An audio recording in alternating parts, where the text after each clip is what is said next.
para na ano talaga yung lipstick ko eh, no? Ate Iloy, hindi ako masyado naka-join kay Marberat. Buti na lang. Baka nagpa-BP ka din kaninang umaga.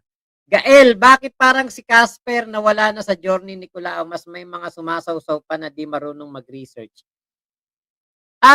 Gael kasi si Casper parang kasi on call gano'n. Kasi wala naman siyang pagtatrabahuhang bahay eh. Pero kung sa bahay si Kulaong, laging kasama si Casper. Kaya lang kasi sa ano na eh, sa mga pre-accommodation na tumitira si Casper, si Kulaong eh. Oh, Ate Flora Behilehilo, ayan, upgrade na yung kinaso ni Norms, gusgus. Pang grade 1 na, hindi man lang nahiya sa pinagsasasabi, bilib na bilib sa sarili niya. Oh, andiyan na nga si Ate Marbs, oh. Ayan na si Ate Marbs, oh.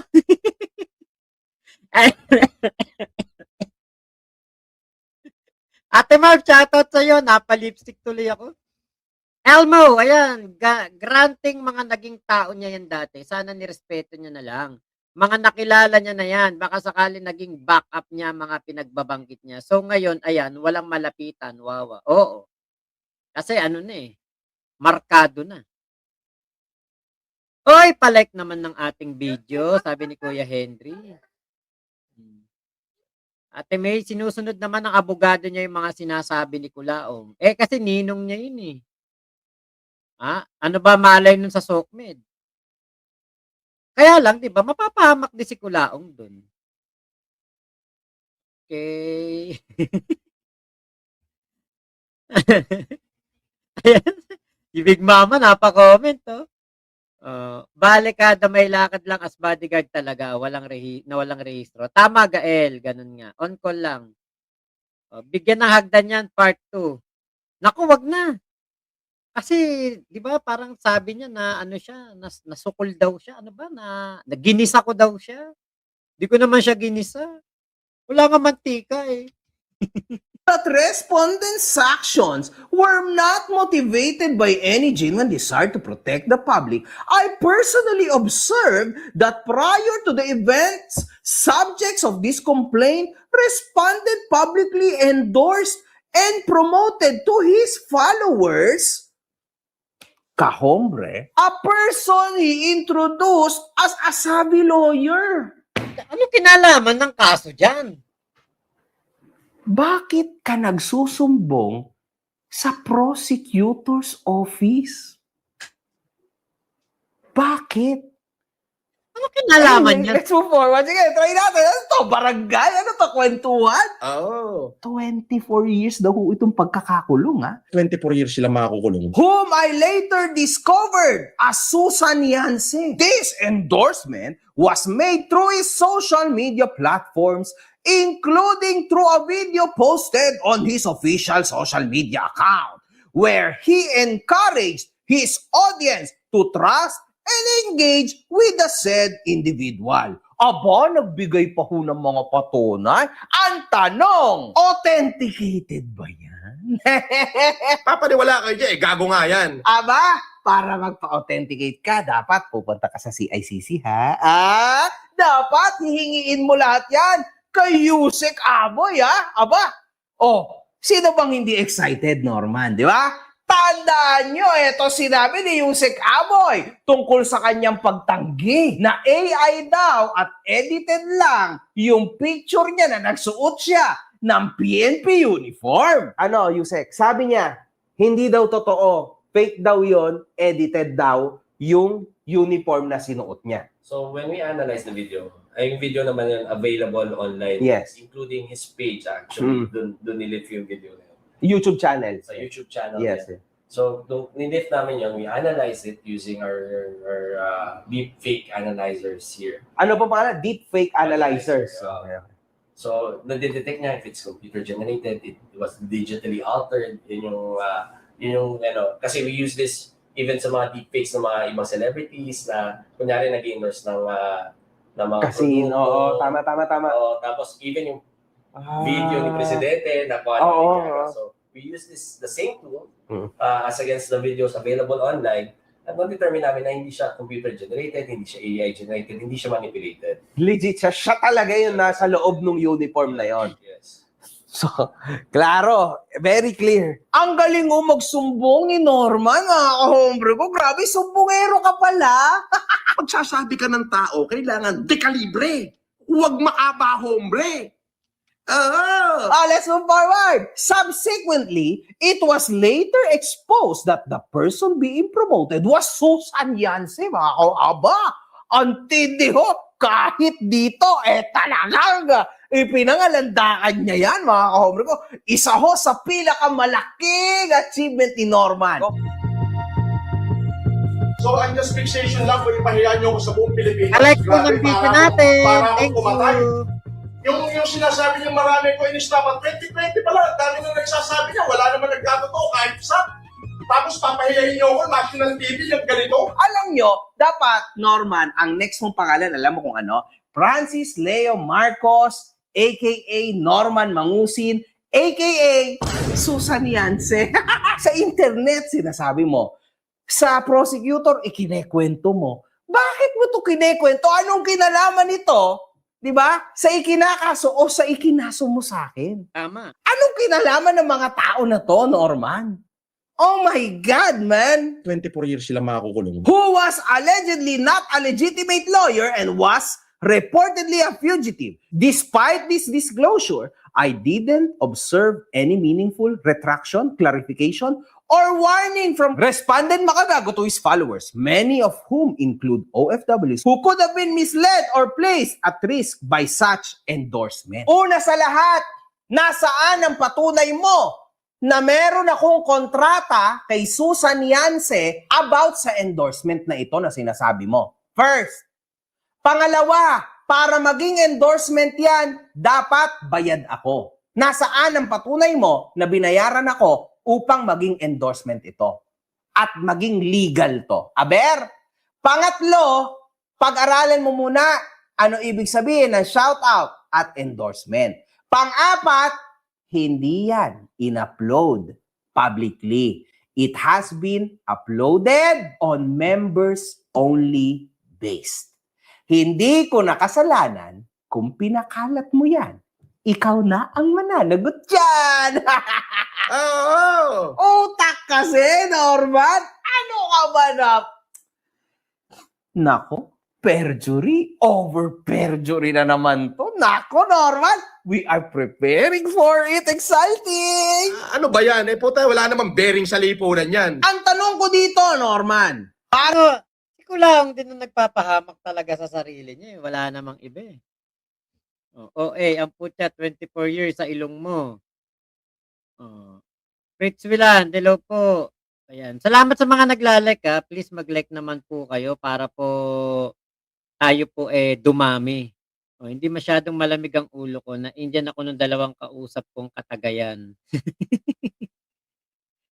Sumobra sa talino si Kulaong. Yun nga. Faith Cynthia, hello po. Ayan. Babalik sa kanya yan 20 plus years once ma-prove human T. Oo, tama. Because ng word, puro silent letters. Ano yun? Ay, naku talaga. Wala po bang nag-proofread sa complaint ni Kulaong ang week? Meron. Kaya lang nga kasi, alam niyo po, yung abogado ni Kulaong, yung ninong niya na tinatawag niya, napakatanda na po noon. As in, talagang sobrang tanda na. Kaya po, siguro kung ano yung sabihin ni Kulaong, lagay mo yan. Kaya, kumbaga, parang hindi na, kasi, iba laban sa korte, iba laban sa SOCMED. Pero, dahil nga ang labanan ni Kulaong at ni Makagago ay nasa SOCMED, hindi siguro alam ng mga abogado na ganyan ang ginagawa ni Kulaong. Kasi alam niyo sa totoo lang, ayon doon sa abogado na nakausap ko, dapat si Kulaong, ang kinukuha niyang abogado ay yung may alam sa SOCMED. Kasi kung ang kukunin niyang abogado ay katulad nga nun, yung abogado niya ngayon, na tingin ko ay walang alam sa SOCMED kung ano man ang nangyayari sa buhay ni Kulaong sa social media, mahihirapan talagang sabayan yung mga kaso. Katulad niyan, mga ganyan. Ikukuwento lang naman ni Kulao yan. O ganito ginawa sa akin ni Makagago. O eto, meron siyang pinromote na abogado daw, pero hindi pala, peking abogado. O, mga ganun lang. Ngayon siyempre, meron lang ano yan, assistant. O, sige, eto, lagay natin. O, eto, lagay mo, ganyan. Pero, hindi nila, kasi dapat kapag abogado ka ni Kulaong, 24/7, oras na mag-live yan, manood ka. Kasi kapag hindi ka nanood ng mga live ni Kulaong, mahihirapan ka. Ate May, gasgas na yung salitang bearing niya. Kahit di naakma sa mga pangungusap niya, gagamit pa rin ng salitang bearing. O, senior na abogado niya, boses pa lang. Tama po. O, inumin niyo mga maintenance niyo, sabi ni Kuya Henry.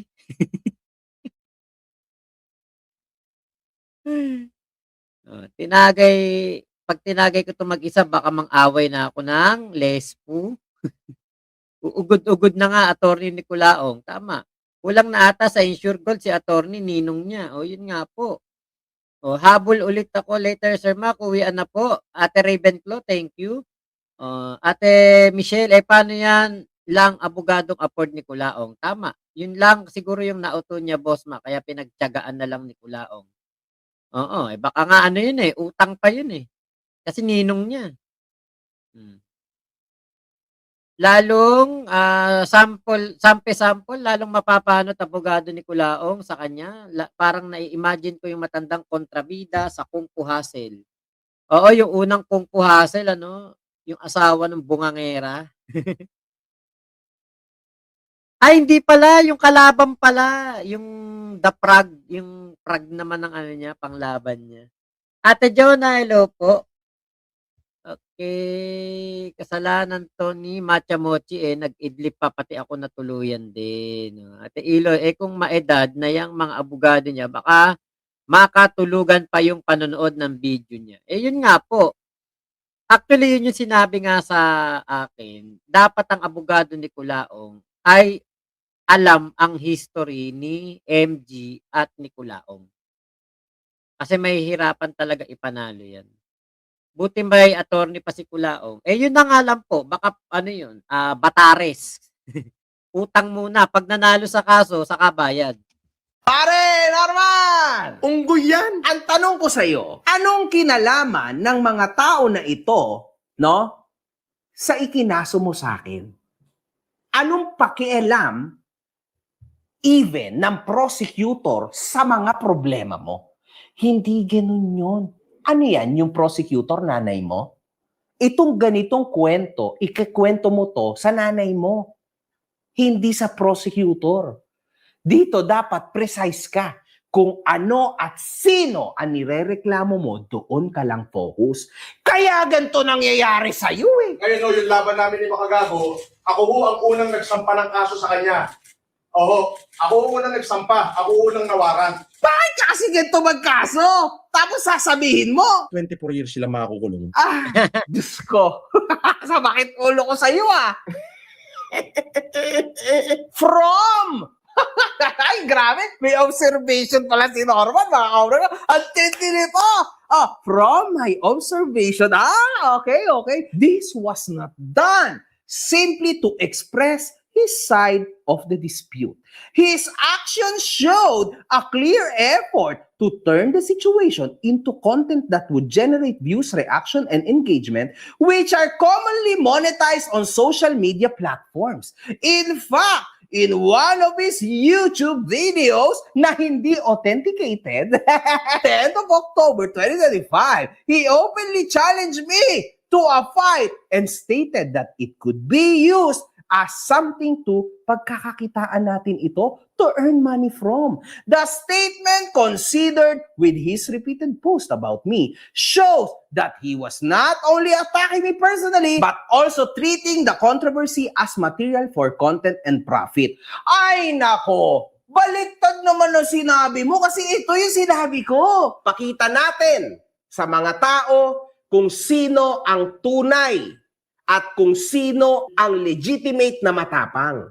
At ito pa, charity boxing ito. Tulong sa mga nasalanta ng lindol sa ating mga kababayan sa Cebu at Davao. Anong isinagot mo? Pagkakakitaan mo pa yung tao, wag mo na pagkakitaan. Wag mo na pagkakitaan yung mga tao. Oo, pinagkakakitaan mo pa eh. Kung gusto mo talaga ng away, gawa ka ng waiver na ano. Akala ko ba ikaw ay humanitarian? Bakit biglang ayaw mo Namayat din si Makagago, no? Pumayat eh, oh. Iba yung ano niya rito. na talaga? At sinasabi mong kumikita ako sa YouTube channel ko. Eh malamang, ano pang trabaho ko, Norman? Diba? Content creator ako, public person ako, tulad mo. At huwag ka namang masyadong onion skin dyan kasi ikaw rin naman, pinagkakakitaan mo ako. Boss, may pera ka pa po ba? Abay, oo naman.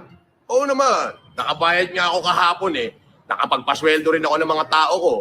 Oh, ano pa? Kumita nga yung YouTube ko eh. Oh, kaya nga mag-humanitarian ako eh. Oh. Di ba? Hay nako, Norman. Bumabalik na naman sa'yo mga katarantaduhan mo. Anyway, at dito mga kahombre ko, mas lumalim na ho yung 24 years na pwede naming ipangulungan ng misis ko, mga kahombre ko. Palalim na ho ito ng palalim. 24 years sila makakukulong. The same is true with respect to his wife, Respondent Joanna Francesca Lopez. Joanna did not enter the situation as a mere bystander. She became personally involved in the conflict after I discovered and publicly disclosed the plate number of a vehicle. Ganon, publicly disclosed. So, inaamin mo dito na pinablicly disclose mo yung plate number ko at sinabi mo pa mismo yung pangalan ng may-ari ko, no? Sabi mo, nung aking sasakyan.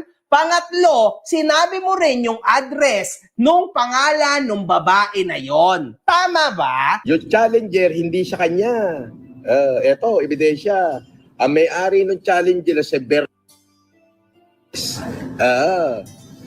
na taga ano, ayan na may-ari. Taga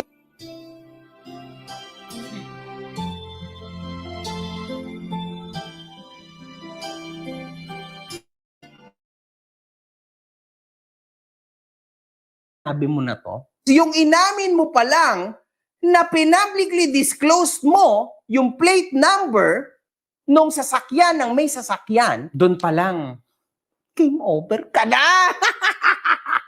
Onggoy! Unggoy yan. So after that, kumbaga, kinekwento niya dito na keso, pumunta daw sa bahay, ako, sa bahay niya daw ako pumunta, ganito, ganyan, yan, sige. After that, Joanna openly joined her husband in attacking me online. From then on, she, Makagago, and even members of her family actively posted against me, criticized me, and joined in the online bashing directed at me. At times, I answered back.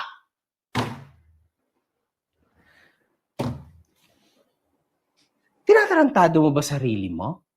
Bakit mo sinabi na at times I answered back?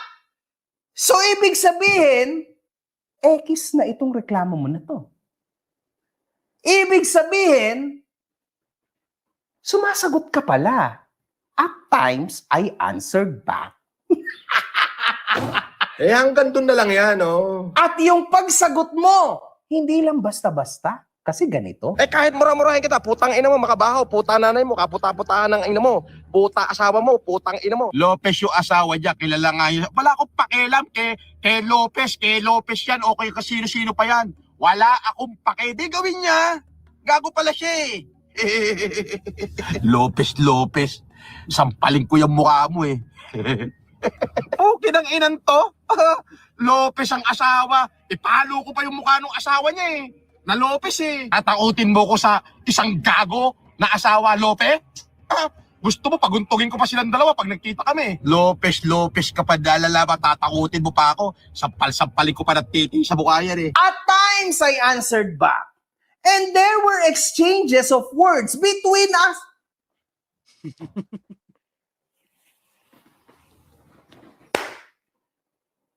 Ano pa talaga, man? Meron naman palang exchanges of words between you guys. Di wala nang reklamo. Eh, puro kasinungalingan din na yung sinasabi niya. Wala namang katotohanan. Maniniwala pa kayo dyan. Paano mo ito ilalaban? Eh, meron naman palang exchanges of words between you guys. Oh, at sabi mo pa dito, even members of her family. Members? Nasaan naman yung members? Ilabas mo nga. Diba? Now, may ilan-ilan, no? Na mga kapatid. Na, syempre, pinagtatanggol yung kapatid nila. Eh, baliw ka ba? Wala ka kasing family, di mo kasi alam yan. Fine. I accept it. Malamang ikaw ang nangunguna kung ano-ano pinagsasabi mo sa pamilya nila. Malamang babanatan ka yan. Ano ba tingin mo, Norman, ha? Na ikaw ang Diyos, bawal kang alipustahin sa social media, ikaw lang ang pwede? Otherwise, magsusumbong ka sa prosecutors. Sumbongero ka pala eh. Wala to. Akala ko ba ako sumbongero? Eh, napakatindi ho nito, mga kaumri ko. Pucha. Lahat ng dapat isusumbong niya sa nanay niya. Kaso, ewan ko, hindi yata tumalan nanay niya. Aba, isinumbong ho sa prosecutors. Abay, napakagaling ni Norman. Woo! Ang ewan, parang si Kulaong kumukuha lang ng batong ipupukpok sa ulo niya, no? Ba't kasi hindi siya kumuha ng hindi siya kumuha ng abogado na, kunwari, katulad niyan, si Topacio. O kaya Fortune. 'Di ba? Sana kumuha siya ng mga ganong abogado, yung talagang labas sa SOCMED. 'Di ba? Kasi kung katulad niyan na walang dating yung mga ikakaso at pati yung sila Sabi, yung mga walang kinalaman ba?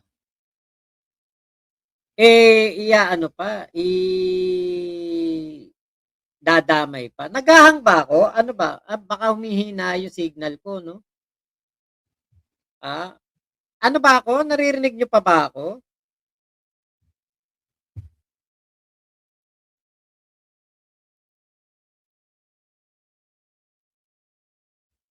Sa background mo ata yan.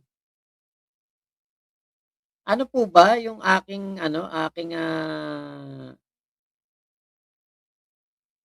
okay. Oo nga, eto nga nakita ko, nakahang ako, no.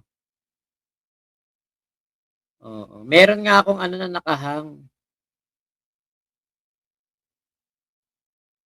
Hindi ayan nakikita ko, ayan naghahang eto, na siya, mahina yung ko siguro, yung wifi. Ayan na yun, nakita ko, nakatulala ako sa inyo.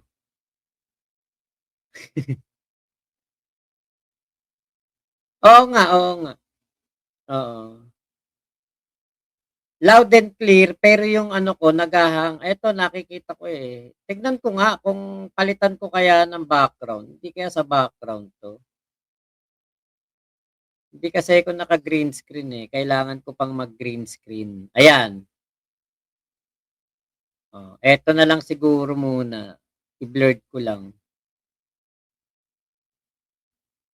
Yun. Gumalaw na ako nga sa background nga. Background.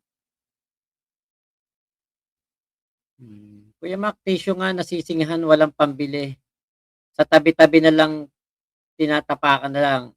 Ace lawyer pa kaya? Oo, wala nga. Mac, bakit po pala si Nico David parang kampe siya kay Kulaong, kakainis siya? Eh, syempre, anti-makagago yun eh. Oo nga po, oo. Na ko nga. Nakikita ko nga. Pagpasensyahan nyo na lang po, baka mahina po yung aking wifi.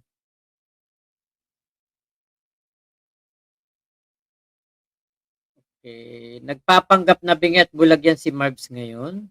Sabi ni Mr. Jeffrey T. Bakit kaya di na totohanin yung Poblador, puno na abogado niya kasi mahal si Poblador? Tama, mahal po eh. Actually yun nga, kasi dito sa labanan ni Kulaong at ni MG, lugi siya kung ang magiging abogado niya lang yung si Anchubas. Kasi kung yung si Anchubas ang gagawing abogado, kasi nung nakaraan, poblador daw. Ngayon, yung si Anchubas, yung sa Quezon City. Kailangan balikan ni Anchubas yun. Somewhere around October, September, last year. Manonood siya simula September hanggang papunta ngayong April na to. Diba? Parang ano yan, parang ang hirap kasi ang laki ng magiging trabaho nitong si Anchubas. Yun ang kailangan niyang gawin. Nakikita ko po naghahang nga po ako. Pasensya na, hindi ko alam kung bakit pero nakikita ko naghahang ako. Ano lang po kayo, kapit lang po kayo dyan. Tanggalin ko na lang kaya yung pagka-blurred kasi baka doon din. Ano. Ayan, balik na lang tayo sa ayan, balik na lang tayo dito. So maraming salamat po ingat po kayo, nasan mang panig kayo ng mundo, Momo Chup Chup, love you, God bless us all, Pilipinas, God first.